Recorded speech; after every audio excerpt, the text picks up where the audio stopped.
Didi voulait organiser une nuit de folie avec le top 3 de ses escortes les plus performants. Tout ça pour coucher avec une seule et même femme, c'est une dinguerie, on est dans une véritable matrice que j'ai beaucoup de mal à comprendre. Yo tout le monde, ici c'est Chris Iconic et bienvenue dans un nouvel épisode d'Affiliate.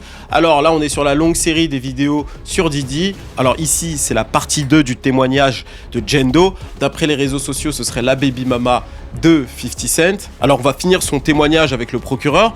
On va faire le contre-interrogatoire, puis le réinterrogatoire, puis le nouvel contre-interrogatoire. Donc elle est restée très longtemps à la barre, d'accord ? 6 jours, je crois d'ailleurs que c'est la victime qui est restée le plus longtemps à la barre. Donc ici, on va vraiment rentrer en détail et bien sûr, on va parler de Mr Yeezy qui a fait son entrée au tribunal. À mon avis, c'est pas un hasard, on va le voir ici. Merci à la team, je like toutes les vidéos avant de commencer, vous êtes très importants, vous êtes là depuis le début. Merci à vous de liker, merci à tous les autres qui likent pour soutenir et merci aussi à la team référencement dans les commentaires et merci aussi à ceux qui donnent leur avis dans les commentaires et bien sûr SO à ceux qui partagent, d'accord ? Donc sans plus attendre, on y va.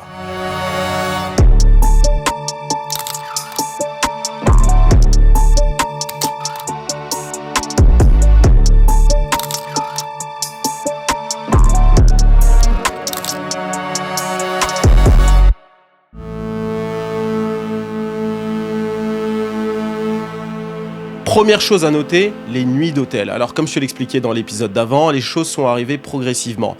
Elle a couché une première fois avec un escorte et ensuite Didi a commencé à l'habituer petit à petit. Et c'est devenu régulier. Et ce qu'elle explique, c'est que elle se sentait contrainte à l'idée de coucher avec tous ces divertisseurs. Elle faisait semblant de jouir et de kiffer ça. Elle faisait tout ça pour lui faire plaisir, clairement, parce qu'elle l'aimait, mais également parce qu'il payait son loyer. Donc, il avait une forme de mainmise sur elle. Et qu'elle sentait clairement qu'il lui mettait la pression. D'ailleurs, ce qu'elle explique, c'est que parfois, pour esquiver des nuits d'hôtel, ok, parce que ici, on parle pas de freak-offs, ici, c'est maintenant des nuits d'hôtel en ce qui la concerne, et ben, des fois, elle disait qu'elle était dans sa période rouge, et elle lui envoyait des photos pour prouver justement que c'était pas possible. Et donc, dans ce cas de figure, il lui arrivait de la laisser tranquille. Mais sinon, en général, elle se sentait emprisonnée, elle se sentait obligée de le faire. Donc voici ce qu'elle dit. Je trouvais ça injuste, toute cette pression. Et le procureur, que voulez-vous dire ? C'est nu avec d'autres hommes, elle sanglote. Je me demandais pourquoi je dois dépasser mes limites et malgré ça, tu me traites encore comme ça. Quel est ce message ? Le jeu de rôle All-Star Fantasy. Il s'agit du All-Star dont je t'ai parlé en intro, c'est-à-dire que Didi voulait organiser une soirée de folie, ramener les 3 divertisseurs les plus performants, ceux qui préfèrent, pour une nuit de folie avec Jen. Donc 3 hommes avec qui elle devait coucher. Ça fait quand même beaucoup. Bon là, clairement, c'est plus du sexe, c'est Super Smash Bros. Alors, d'après ses dires, elle ne voulait pas coucher avec ses divertisseurs. Elle, ce qu'elle voulait, c'était coucher avec son mec, Didi. Et que pour lui faire plaisir, elle devait aussi, faire des choses avec les divertisseurs. Donc elle acceptait de le faire pour ensuite avoir accès à son mec. Voici ce qu'elle dit, le contrat d'amour. Ils avaient un love contract. Donc, en gros, c'était leur accord. Ils devaient coucher ensemble, ils devaient prendre soin d'elle. Il appelle ça le love contract. Ils savaient si bien m'inonder d'affection entre 2 actes de violence sexuelle et d'exploitation. J'arrivais à compartimenter les choses horribles. Par exemple, elle raconte qu'elle est allée se percer les tétons pour Didi, simplement pour son plaisir à lui, mais qu'elle a dû retirer les piercings parce que ça s'infectait. Malgré le fait qu'il avait décidé qu'il ne serait pas exclusif, elle vivait extrêmement mal le fait qu'il passe du temps avec d'autres femmes et qu'il en parle publiquement. Par exemple, dans un podcast, il s'est vanté d'avoir eu une relation sexuelle de 48 heures lors d'un voyage où il devait l'emmener elle. Donc elle s'est dit, attends, non seulement il m'emmène pas dans ce voyage en question, mais en plus de ça, il a couché pendant 48 heures avec une autre femme, donc elle ne supportait pas ça. Ensuite, elle a parlé également de Cassie. Alors, elle n'aimait pas Cassie, mais quand l'info est sortie dans les médias, tu sais, des poursuites judiciaires de Cassie en novembre 2023, elle a eu de la sympathie pour elle, parce qu'elle s'est vue en elle. Elle a lu 3 pages complètes du document d'accusation de Cassie, et clairement, elle avait l'impression de lire sa propre histoire. Et 3 jours après que l'affaire ait été rendue publique, elle a envoyé un message à Didi, donc très exactement le 19 novembre 2023. J'ai pleuré pendant 3 jours. J'ai l'impression que je lis mon propre traumatisme sexuel. Dieu m'a enfin ouvert les yeux sur ce cycle. Tu m'as manipulé psychologiquement.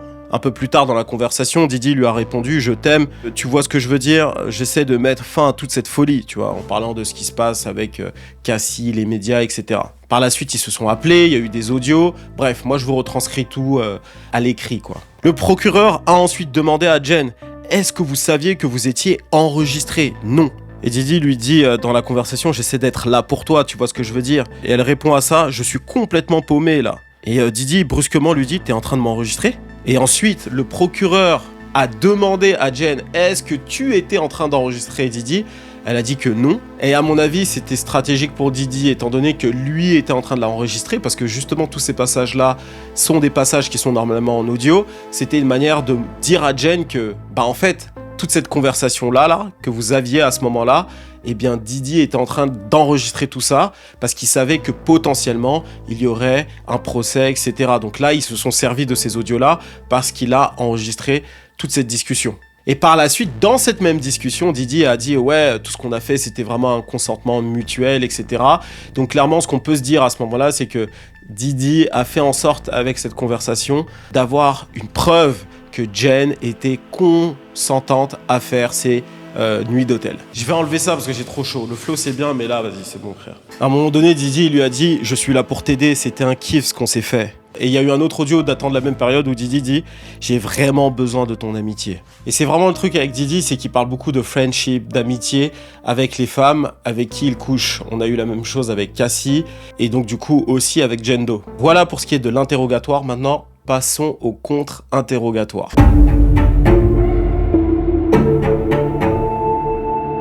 Alors avant de passer à ce contre-interrogatoire, il y a quand même eu un événement super important à noter. L'un des jurés a été congédié. Alors pourquoi ? Alors à cause de plusieurs incohérences dans les questionnaires qui lui ont été soumis.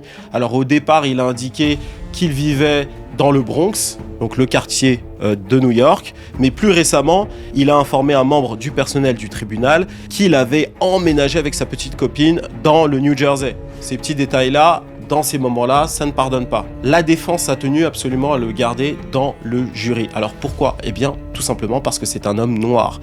Et comme je l'ai dit dans ma première vidéo sur le procès, aux États-Unis, mais en réalité dans le monde entier, avoir un jury qui est divers et qui est à l'image de la société est super important. Et surtout, en l'occurrence, dans ce procès-là, le fait que ce soit un homme noir qui soit accusé, le fait d'avoir des gens qui lui ressemblent un peu dans le jury, ça joue énormément.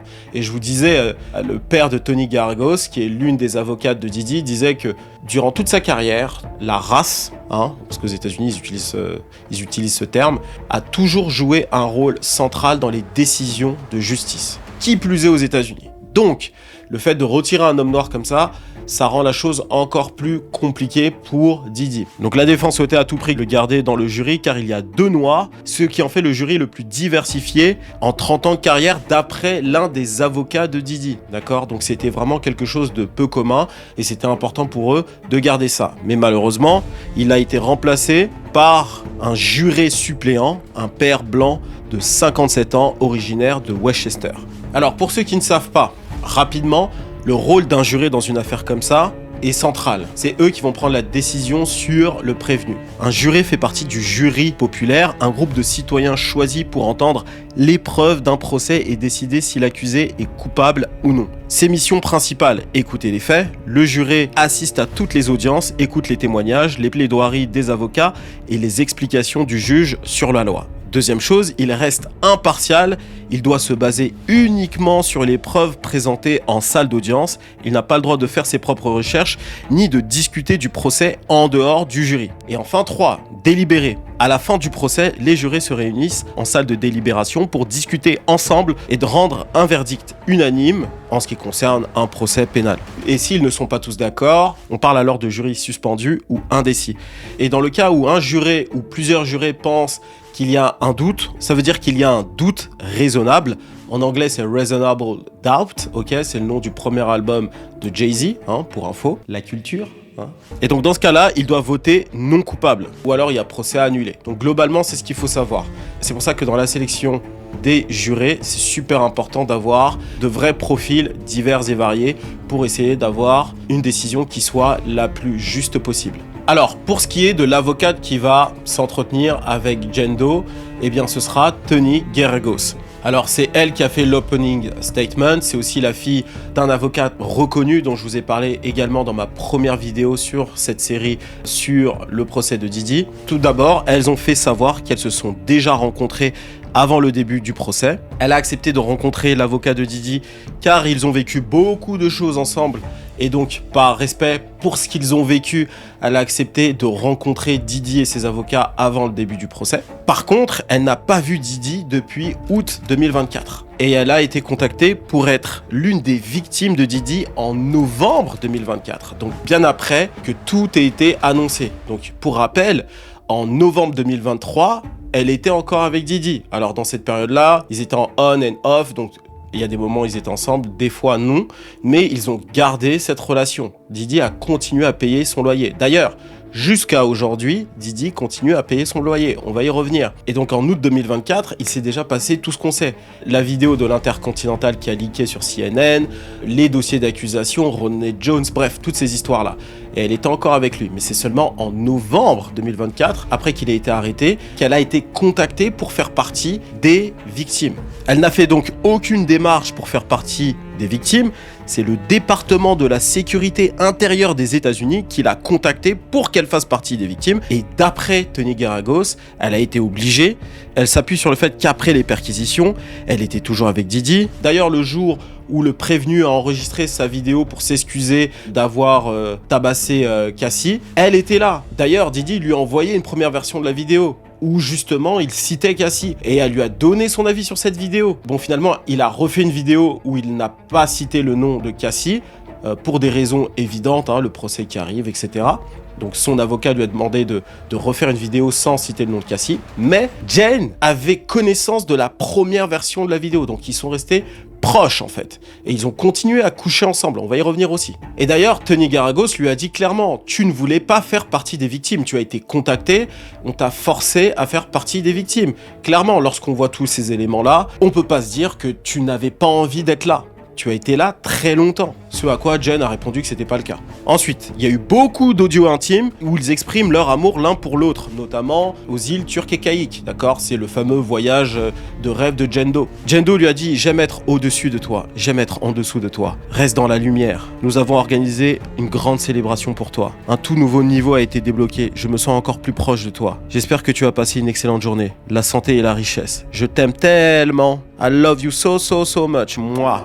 Yay du contrat. Donc c'est en référence au contrat qu'ils ont entre eux. Donc en quelque sorte, elle a validé le love contrat. Ensuite, elle dit également « Je t'aime tellement, tu es la raison pour laquelle mon fils sourit de cette manière. Aucun homme ne m'a jamais traité de cette manière. » Donc ça, c'est des messages qui ont été vraiment mis en lumière. Il faut vraiment savoir que dans cette affaire, les messages, les audios, depuis 2007 ou 2008, ont été hyper importants, centrales dans ce procès. Énormément de messages qui ont été revus et recontextualisés pour défendre Didi ou alors l'inculper. Donc ensuite, le troisième point, Tony Geragos a essayé de mettre en lumière qu'elle était une participante volontaire des Freak-Offs. Elle mettait elle-même en place ces événements, elle contactait les divertisseurs pour faire plaisir à Didi. Alors d'après l'avocate, elle ne le faisait pas parce qu'elle avait la pression, mais elle le faisait pour plaire à Didi, pour faire plaisir à son partenaire. Elle aimait ça surtout parce qu'il était très câlin pendant et surtout après les nuits d'hôtel. Parce qu'après les divertisseurs, Didi était actif quoi. Et ils ont mis ensuite la lumière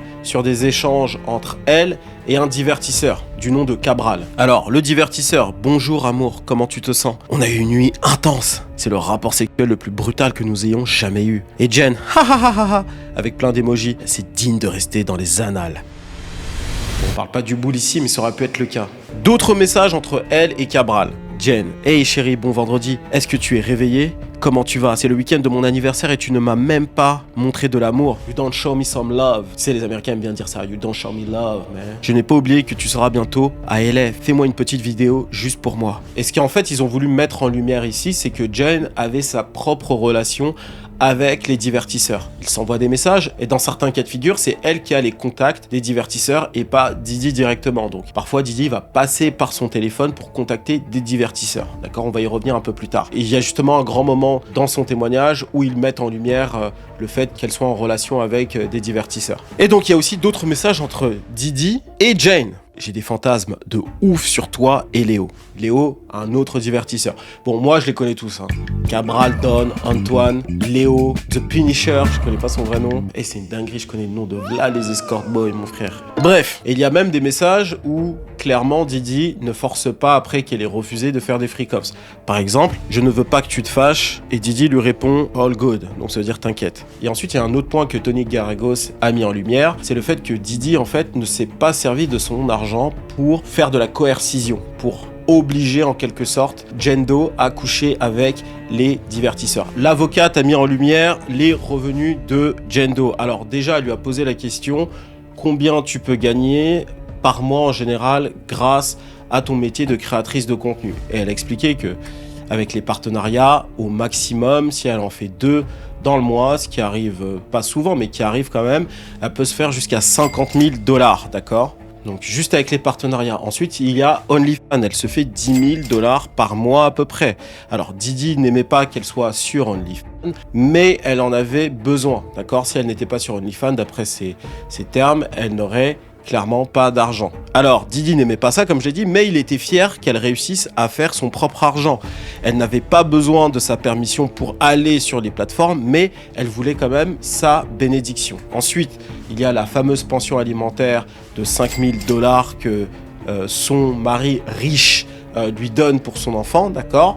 D'après Internet, ce serait 50 cents. Et ensuite, Didi aurait investi dans sa ligne de maillot de bain. 20 000 $. Et donc Tony Garagos, l'avocat de Didi, lui a demandé est-ce que Didi lui aurait donné 150 000 $ en 3 ans de relation. Et elle a répondu I would assume. Donc en gros, elle a dit ça doit être ça. Donc Didi lui a quand même donné 150 000 $. Elle a ensuite expliqué que son appartement, c'était leur appartement. Donc c'est devenu vraiment le sien d'après elle. Donc c'est en quelque sorte comme si elle vivait avec le bonhomme. Et donc en mettant en lumière le fait qu'elle gagne beaucoup d'argent elle-même, ça rentre en contradiction directe avec le fait que Didi l'aurait obligé à faire des freak-offs pour continuer à payer son style de vie. À ça, elle a répondu qu'elle avait des dettes, etc. et que c'est compliqué et que forcément Didi, ça ne peut qu'être un bénéfice de l'avoir de son côté financièrement. Ensuite, le polyamour. On en a parlé dans l'interrogatoire, mais dans le contre-interrogatoire, il y a beaucoup d'éléments qui sont sortis. Alors, elle le vivait très mal que Didi soit polyamoureux. Alors, polyamoureux, je sais pas si c'est le bon terme, mais je dirais que voilà, Didi aime lui vivre en polygamie, en quelque sorte. Lui, il a ses copines, mais elles n'ont pas forcément leur gars. Alors au départ elle était ok avec ça, mais avec le temps elle a déchanté comme je te l'ai déjà expliqué, car selon elle il a eu un déséquilibre de traitement entre les filles, en particulier quand il s'agit de Young Miami. Alors il faut vraiment comprendre que ce genre de filles là, moi ce que je dis et je le pense sincèrement, c'est pas les filles que tu vois au quotidien, c'est pas des girls next door, c'est comme elle le dit dans le témoignage, elle aime un provider, un homme qui prend soin d'elle, etc., donc qui paye son style de vie, etc. Donc c'est assez particulier. Je dis pas que c'est quelque chose de spécial à ces femmes-là, mais à ce niveau-là d'investissement, on est sur des gens assez particuliers. Et donc, comme elle le dit, elle l'a accepté, mais au final, elle a déchanté. Et elle détestait toutes les autres copines de Didi, en particulier Young Miami. Parce que Didi se montrait publiquement avec elle. Ça faisait d'elle sa préférée en quelque sorte. Il l'a emmenée dans les îles Turk and Caicos. Putain, il faut que j'aille dans ces îles-là. Alors, je dis pas ça parce que je veux rencontrer des Non, c'est juste que j'en entends parler depuis tellement longtemps que j'ai envie de voir en fait ce qui se passe dans cette île. Je sais pas, ils m'ont teasé ça depuis longtemps. Drake me l'a teasé, les autres rappeurs, Turk and Caicos, etc. Donc forcément, voilà. Bref. Et d'ailleurs, suite à ce voyage sur les îles Turk et Caïques, ils auraient rompu, mais au final, elle lui aurait envoyé un message en lui disant qu'il lui manque, et donc finalement, ils se sont remis ensemble. Il lui a même offert une Maybach. Alors, pour elle, toutes les copines de Didi sont des putes. Hein. Il appelle ces filles-là les hoes. Gina est une pute. Young Miami est une pute. Bref, tout le monde. Donc c'est très compliqué. On est en face d'une femme qui est amoureuse, qui dit avoir subi le pire en quelque sorte, hein. Mais en même temps, on a des éléments qui nous montrent qu'elle a souhaité sa présence. Donc les jurés là auront beaucoup de travail. Ça doit être très compliqué pour eux de prendre une décision. D'ailleurs, elle a perdu son calme lorsque l'avocate a évoqué une histoire de sac Chanel que l'une des filles possédait. Un truc assez bateau et j'ai pas trop compris pourquoi ça l'a touché tout particulièrement. C'est peut-être parce que je ne suis pas une fille et que les sacs, je m'en bats les reins. Après avoir échangé sur le fait que l'une des filles ait un sac Chanel et que elle en a aussi un. Bref, elle a commencé à attaquer un peu personnellement l'avocate en lui disant toi aussi t'en as un sac Chanel. En mode, on en a toutes, on aime toutes ça, tu vois, c'est un petit peu ça. Et suite à ça, elle a demandé à avoir une pause. Et ensuite, l'avocate de Didi lui a dit, mais est-ce que c'est parce que il avait autant de copines que finalement tu ne veux plus faire de freak-offs ?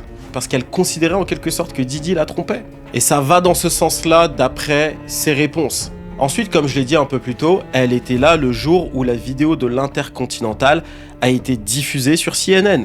D'ailleurs, Didi s'est justifié, il a dit que c'était la première à l'avoir agressée et qu'il aurait répondu. En tout cas, dans les vidéos qu'on a, ce n'est pas le cas. D'ailleurs, ce qu'elle explique, c'est que le jour où la vidéo a leaké, elle était clairement dans le lit avec lui en train de dormir. Et il y a l'un de ses fils qui est venu toquer dans la chambre pour leur annoncer la nouvelle. Elle était là pendant les réunions de crise et comme je l'ai dit un peu plus tôt, elle l'a conseillé sur la dernière version à diffuser. Il s'est passé tellement de choses dans cette période-là que c'est très compliqué de tout vous retranscrire ici. Même ce que je suis en train de faire là, c'est super compliqué parce que je dois aller voir les conversations de Inner City Press, aller voir les vidéos de Law and Crime, etc., aller chercher des sources à gauche à droite. Là, j'essaye de vous rassembler au mieux tous les éléments que l'on a pour que vous puissiez vous faire une idée de ce qui se passe. Ensuite, il y a une histoire avec un certain Bear. Un certain Bear qui a donné beaucoup d'argent à Jen, d'accord ? Et Didi serait tombé sur les messages de ce fameux Bear, ça ne lui a pas fait plaisir, et donc il a arrêté pendant une certaine période de payer les fameux 10K par mois. Mais comme je l'ai dit, et d'ailleurs Tony Garagos a mis ça en lumière, d'ailleurs je crois que c'est elle, ou peut-être même que c'était le procureur, qu'elle recevait toujours ces fameux 10K pour son loyer. Et d'ailleurs ça a choqué tout le monde. Mais lorsque tu réfléchis bien à la situation, pour prouver que c'est pas de la coercition, malgré le fait qu'il soit plus en bons termes, Didi a continué à payer son loyer. Donc c'est une manière pour eux de prouver qu'il n'y a pas de coercition, qu'il n'y a pas de chantage en fait. Moi c'est mon avis. Et d'ailleurs c'est même Didi qui prend en charge l'avocat de Jane Doe. Alors à mon avis c'est un conflit d'intérêt de faire ça, je trouve ça très spécial et je savais pas que c'était autorisé. D'ailleurs en parlant du fait que Jane soit amoureuse de Didi, elle l'aurait aidé à prendre plus soin de lui. Tu vois, par exemple, il y a eu ce challenge de 30 jours de sobriété qu'ils ont mis en place ensemble. Il a fait plus de sport, une meilleure nutrition et pendant 30 jours, il est resté sobre. Mais avant de le faire, il lui a demandé un dernier freak-offs. Donc ils ont invité un divertisseur, etc. Donc tu vois, c'est très compliqué. Elle a accepté ce freak-offs, mais elle dit n'avoir jamais voulu coucher avec tous ces divertisseurs. Mais en même temps, elle prend soin de lui, elle lui demande d'être sobre pendant 30 jours. C'est très compliqué. Moi, je sais pas ce que vous en pensez, mais c'est compliqué. Mais dans ce cas de figure, quand même, elle a admis qu'elle a accepté de le faire. Mais qu'elle a de la rancœur envers Didi. En fait, ce qui rend la chose compliquée, c'est qu'elle a eu des nuits d'hôtel jusqu'en août 2024. Donc, comment les procureurs vont réussir à prouver que Jane Doe n'était pas consentante. C'est très compliqué. Donc ensuite, la journée de vendredi, il y a du croustillant.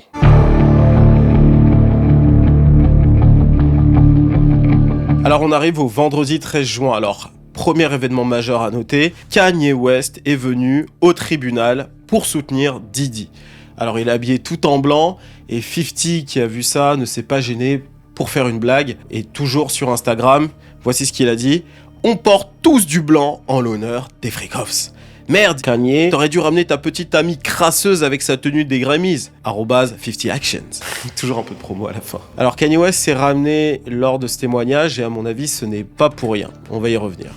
Alors, premier élément à noter, il y a un audio qui a été dévoilé en décembre 2023 où Didi disait qu'il ne savait pas ce que Jen ressentait réellement suite aux freak-offs. En gros, il pensait que c'était un kiff mutuel. Alors j'en ai un peu parlé un peu plus tôt, ils ont réévoqué ça le vendredi, donc j'en parle ici.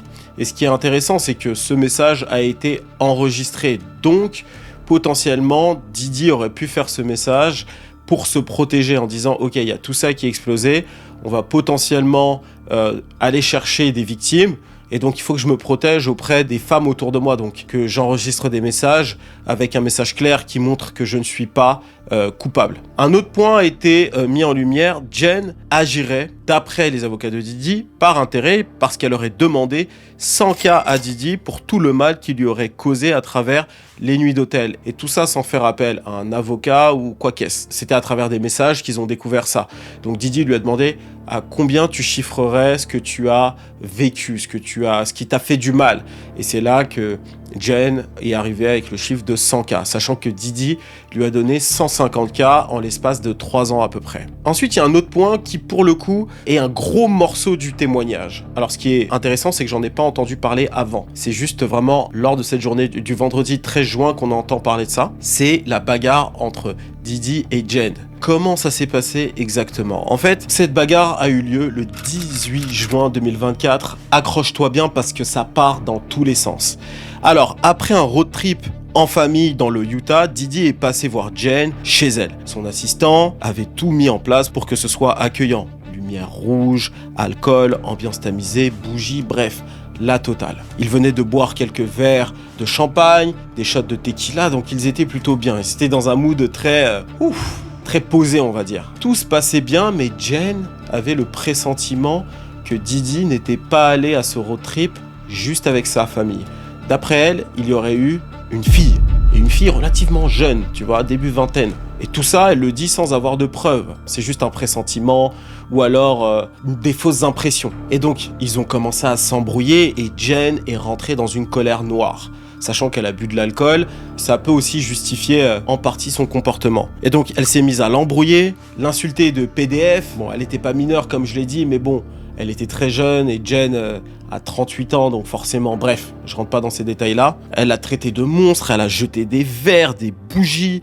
Didi lui a dit, mais t'es complètement folle, tout ça. Et donc ça a escaladé de plus en plus. Ce qu'elle a expliqué, c'est que c'était une explosion d'émotions. À un moment donné, Jen a même poussé la tête de Didi lorsqu'il était en train de faire ses lacets contre un comptoir, d'accord? Donc il a dû bien cogner sa tête, ce qui l'a mis dans une colère noire. Et là, à partir de là, c'était terminé. Elle a jeté des bougies, des verres partout. Elle a commencé à lui dire « Je te déteste, je te déteste, je te déteste ». Didi s'est fâché, l'a traité de taré. Et là, à partir de là, ça y est, Didi voulait la défoncer. Et donc, c'est à ce moment-là qu'elle a quitté la pièce et Didi a commencé à la suivre. Elle est allée dans sa chambre. Elle a essayé de s'y enfermer, mais Didi a défoncé la porte à un gros coup de pied. Elle a fui dans la salle de bain pour s'y enfermer, mais il a réussi à y entrer de la même manière, avec des gros chassés. Elle a été ensuite dans son dressing. Elle s'y est changée rapidement. Elle a enfilé un hoodie, une robe ample. Il a finalement réussi à y entrer. Elle a pris la fuite par le couloir, mais cette fois-ci, impossible de l'échapper. Il l'a attrapée, elle lui a mis des coups de poing, puis il l'aurait étranglée avec tellement de force qu'elle était sur ses doigts de pied. Elle n'arrivait plus à respirer. Elle s'est débattue pour échapper à sa prise. Elle voulait juste le fuir. Elle a fini par aller se cacher pieds nus à 6 blocs de chez elle, tout ça pour l'esquiver. Elle est restée là-bas pendant 2 heures. Et donc 2 heures plus tard, elle est sortie de sa cachette pour revenir chez elle. Et c'est là qu'elle tombe à nouveau, nez à nez, avec son bourreau. Et donc ça, c'était dans l'appart. Et donc là, elle a essayé de fuir dans la chambre d'invité. Il l'a attrapé à nouveau. Didi aurait explosé également cette porte. Vraiment là, il est en Terminator. Elle s'est remise à jeter des bougies, des verres sur lui. Ils ont fini par se retrouver sur le balcon. Didi lui aurait mis des coups de poing sur la figure et plein de coups de pied en lui disant « Tu veux m'enlever à ma famille ?» Didi l'a attrapé le bras, les cheveux et l'a traîné dans la maison. Didi ensuite aurait obligé Jen à appeler cette meuf qui aurait été dans ce voyage. Et elles ont commencé à parler. Ensuite, elles ont commencé à s'insulter. À un moment donné, Jen lui a dit « Ferme-la, il est en train de me défoncer le cul. » On est dans la vulgarité à fond. Didi a ensuite FaceTimé son assistant Jonathan pour lui dire de confirmer ses propos. Bref, c'était le bordel. La défense a mis en lumière qu'ils ne se sont jamais battus avant que Cassie fasse ses déclarations et que potentiellement, elle ait saisi l'opportunité de ce qui se passait pour elle aussi tirer son épingle du jeu. Bilan de tout ça, 2 grosses bosses sur le front, un œil au beurre noir. Didi n'aurait pas lâché l'affaire et continuait à lui mettre des baffes pendant qu'elle était dans la salle de bain. Elle-même, elle continue à l'insulter. Les choses se sont ensuite calmées. Il lui aurait dit de mettre des glaçons sur ses blessures, puis de mettre de la lingerie fine, des talons, chose qu'elle a faite. Ils ont maté quelques films pour adultes ensemble et ils ont fini par contacter un divertisseur, Anton. Alors, détail important, Didi a contacté Anton sur le téléphone de Jane, ok, parce que c'est elle qui avait le numéro du boug. Et donc, en remontant dans la conversation, il s'est rendu compte que les deux avaient échangé au sujet d'un voyage à Vegas. Un voyage où il n'était pas là. Et apparemment, ce voyage aurait été fait avec un rappeur, ok, avec un rappeur connu. Et là, Didi, il a pété un câble. Il lui a dit, mais elle m'a trompé là. Lorsqu'Anton est arrivé dans l'appartement, ils sont allés dans une autre pièce pour discuter de cette conversation. Et d'ailleurs, à cette occasion, la défense a demandé pourquoi elle n'a pas pris la fuite à ce moment-là, tu vois, si elle était vraiment sous l'emprise de Didi. C'était une occasion pour elle finalement de fuir. Mais elle a décidé de remonter avec Anton. Bref, ils sont allés dans une autre pièce et ils ont échangé. Et Didi lui a demandé « Comment tu as pu aller dans la fête d'un autre homme ?» Et donc l'avocate de Didi a dit « Est-ce que Monsieur Combs vous a crié dessus ?» Jen a répondu « Oui, il a crié. » Ensuite, l'avocate a dit « Puis vous dites que Sean vous a dit « Sors et va le baiser. » Et vous avez répondu « Non ». J'ai dit « Non » et ensuite il m'a collé une pilule sous le nez. Elle a fini par prendre la pilule d'ecstasy et s'est mise à suivre le divertisseur.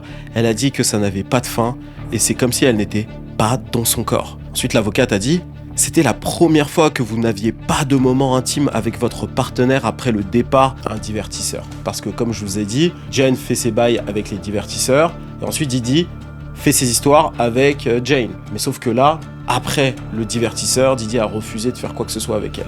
Et donc, Jane a répondu oui. Et ensuite, il a répété « Je n'arrive pas à croire que tu sois allé à la fête d'un autre homme. » Et d'après les descriptions, les éléments que l'on a, il est dit de lui que c'est une icône, qu'il est très connu, qu'il était avec sa femme / copine, on sait pas trop. Et cette personne-là serait proche de Didi. Et donc, avec tous ces éléments-là, ce ne serait d'autre que Kanye West. En fait, pendant la période où Jen a fait ce freak-offs, elle n'était plus avec Didi. Et donc, elle en a profité pour connecter avec Kanye. Et donc, Kanye l'aurait emmené à Las Vegas dans son jet privé.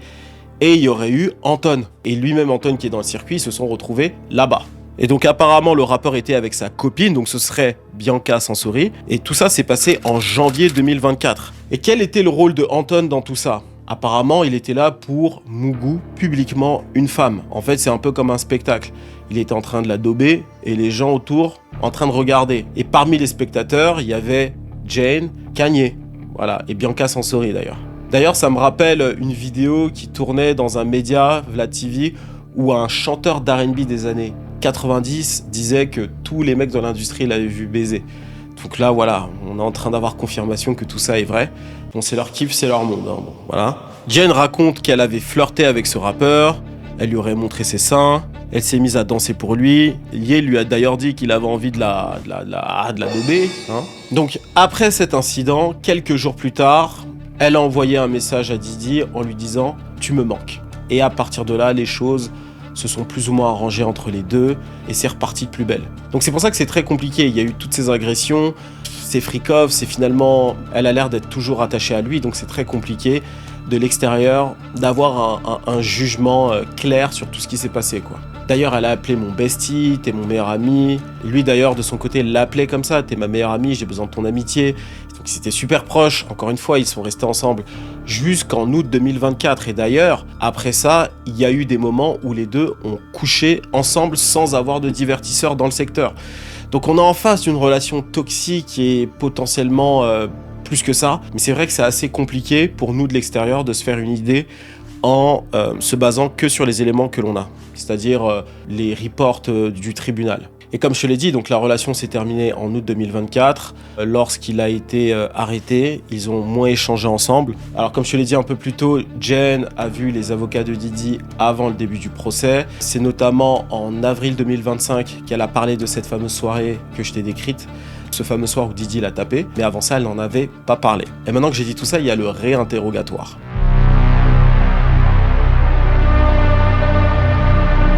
Donc là, on est sur un réinterrogatoire. Alors, dans quel cas de figure il y a un réinterrogatoire ? Eh bien, c'est lorsque le contre-interrogatoire a fait émerger des doutes ou des ambiguïtés. L'avocat initial, le procureur, peut reprendre la parole pour clarifier et réparer les dégâts. Donc, ce qui veut dire que les avocats de Didi ont fait vraiment un bon travail dans le contre-interrogatoire. Donc forcément, le procureur s'est dit « Ok, il y a des choses qu'on doit clarifier, il faut qu'on interroge à nouveau la victime. » Et donc, ils reviennent sur une conversation par message. Didi lui propose une nuit d'hôtel, Jen lui dit que non, qu'elle n'est pas dans le mood et qu'elle n'a pas envie de le fâcher. Tu vois, j'en ai parlé un peu plus tôt de cette conversation-là. Et Didi répond donc « T'inquiète, all good ». Mais ce qu'ils n'ont pas mis en lumière, c'est que Didi aurait envoyé un message à Paul, un autre divertisseur, en lui disant « J'ai besoin que tu la persuades de le faire », d'accord ? Et Jen n'avait pas connaissance de ce message-là. Donc ce qui veut dire que au final, Didi aurait essayé quand même de la pousser à faire ce fameux freak-off. Mais elle n'avait jamais vu ce message. Il y a aussi un voyage qu'ils ont effectué. Elle pensait que c'était un moyen pour eux de se rabibocher. Je crois que c'était après une rupture ou après une embrouille. Et elle pensait qu'ils ne seraient que deux. Mais au final, il y avait des divertisseurs qui étaient là. Ils ont fait leur nuit habituelle en groupe. Mais au final, Paul, le divertisseur, était là. Après le moment qu'ils ont passé ensemble, elle lui a fait un message. Merci d'être venu. Je lui ai dit que j'étais dépassé par tout ce qu'on me demandait. J'avais faim, j'étais fatigué, épuisé, endolori. Et le fait qu'il m'ait insulté par rapport à mon bracelet, Didi lui a offert un bracelet amour, un love bracelet. Et Jendo a aussi ajouté dans la chambre, j'avais l'impression d'être une paix. Donc ils ont mis en lumière ce message-là, en montrant bien que Didi l'avait poussé à faire cette nuit d'hôtel. Ils ont mis aussi en lumière Cabral, l'un des divertisseurs, qui a fait du chantage à Jen en lui disant qu'il allait leaker une vidéo d'une nuit d'hôtel qui a été enregistrée par accident sur son téléphone si elle ne lui donne pas 10 000 $. Elle ne lui a jamais donné 10 000 $. Il a fini par revendre cette vidéo à un média. Bon, à ma connaissance, la vidéo n'a jamais leaké, elle n'est jamais sortie. Mais voilà, il a vendu cette vidéo-là à un média. Peut-être que dans les semaines à venir ou dans les mois à venir, on en entendra parler. Et apparemment, en décembre 2023, Didi l'aurait menacé de leaker lui aussi une vidéo intime. D'accord ? Alors, c'est un peu bizarre parce que c'est le même mois où ils se sont rabibochés, où il lui a dit qu'il avait besoin de son amitié, et surtout où il a enregistré cet audio où il disait qu'il ne savait pas, qu'elle n'aimait pas toujours les freak-offs, tu vois. Donc c'est un peu compliqué parce que, en fait, on a beaucoup d'éléments et son contraire. Comment le même mois, il a pu essayer de la rassurer et dire qu'il était là pour elle, et comment il a pu aussi la menacer de leaker une vidéo intime. Donc on est un peu perdu. Donc ensuite on rentre dans le contre-interrogatoire complémentaire.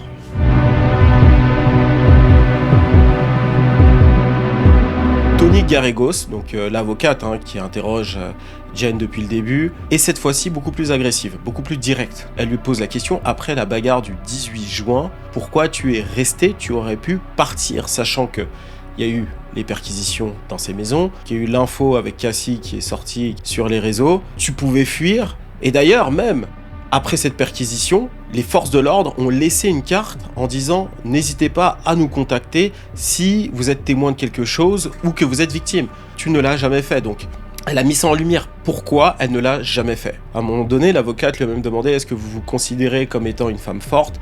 Ce à quoi elle a répondu « Oui ». Elle a laissé passer quelques secondes et ensuite elle a dit « Mais la force d'une femme ne surpasse pas celle d'un homme. » Elle a également mis en lumière qu'elle avait recommandé Cabral à ce fameux rappeur mystérieux. Et pour ça, elle s'est basée sur des messages, des échanges, etc. Donc, elle a vraiment voulu mettre en lumière de façon beaucoup plus directe le fait que Jen était très impliquée et consentante à faire ces freak-offs. Et à un moment donné, l'avocate lui dit, si vous saviez que vous alliez faire toutes ces nuits d'hôtel avec tous ces divertisseurs ou quoi, si vous pouviez ne pas faire ces nuits d'hôtel, mais ne pas recevoir tout l'argent que vous avez reçu, c'est-à-dire plus de 150 000 $ en 3 ans, est-ce que vous n'auriez pas fait donc ces fameuses nuits d'hôtel ? Elle a répondu que bien sûr qu'elle aurait préféré ne pas faire ces nuits d'hôtel. Et ensuite elle a précisé, est-ce que vous seriez prête à renoncer à votre logement ? Parce que il lui a donné de l'argent, mais finalement c'est pour payer son loyer. À ça elle a répondu, mon enfant et moi on vit là, donc c'est difficile.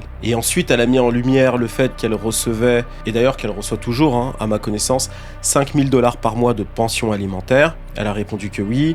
Le père de votre enfant est un homme très riche, n'est-ce pas ? Oui. Ensuite, Monsieur Combs ne vous a-t-il pas viré 150 000 $ en 3 ans ? Et ensuite, elle lui a répondu, c'est tout ce que valent mes 3 années ? Donc, il faut savoir que Jane, à un moment donné, avait vraiment du répondant et elle se laissait pas faire en quelque sorte. L'avocate a dit, vous pensez que vous valez plus que 150 000 $? Et lui, il le pense. Donc voilà, elle est combative. Quel est le montant le plus élevé que vous ayez gagné sur un mois d'OnlyFans? Et ça, je vous l'ai dit plus tôt, 150 000 $, mais ça varie.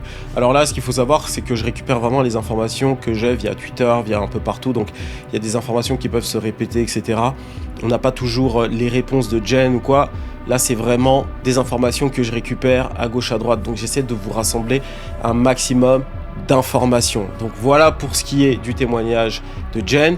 Alors pour être honnête, ce qu'on va faire, c'est que au lieu de revenir sur les autres témoignages, on va réagir à la décision de justice qui aura lieu d'ici à peu près 1 ou 2 semaines. Et ensuite, on fera une vidéo globale sur le procès. Donc on va revenir un peu sur les témoignages, sur les semaines de témoignages, etc. Et à la fin, je vous donnerai un avis un peu plus arrêté sur tout ce qui s'est passé. Mais ce que je peux vous dire là, très honnêtement, bon, je m'y attendais, je vous l'avais dit. Tiens, c'est important que je vous le dise ça, je vous l'avais dit. On est sur une histoire de fesses, on n'est pas sur une organisation criminelle avec des mineurs. C'était assez évident. Avec tous les éléments qu'on avait, c'était dur de penser ça, à moins qu'on soit dans le fantasme, d'accord ?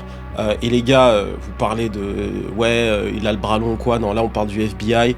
Le FBI veut le défoncer. C'est pour ça qu'ils font en sorte de leaker autant d'informations sur lui. Donc on n'est pas sur un homme puissant au point d'avoir le FBI dans le creux de sa main, d'accord ? Donc s'il y avait des trafics avec des mineurs ou quoi, on aurait été au courant. Donc il n'y a ni ça.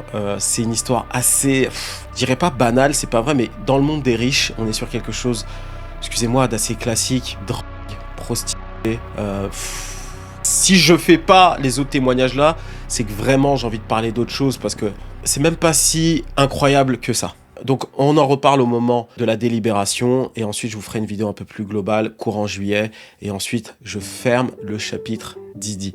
J'en ai marre, d'accord ? Et d'ailleurs, je travaille tellement sur ça que je veux des likes, ça marche. Donc je veux des likes, un maximum de likes, un maximum de partage. Merci pour tout le soutien que vous me donnez ici ou ailleurs. C'est important de le dire de temps en temps quand même. C'est pas quelque chose qui est acquis.